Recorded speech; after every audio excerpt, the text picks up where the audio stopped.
السلام علیکم ورحمۃ اللہ وبرکاتہ۔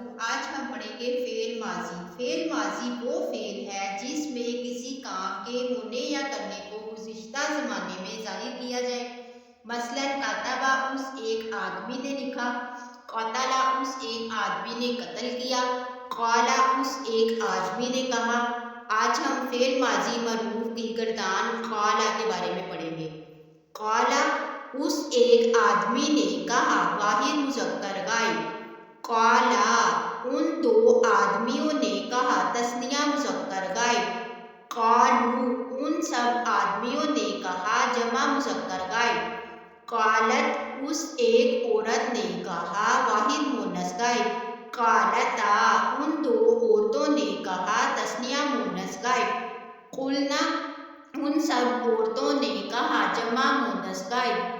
قلتا تو ایک مرد نے کہا، واحد مذکر حاضر۔ قلتما تم دو مردوں نے کہا، تثنیہ مذکر حاضر۔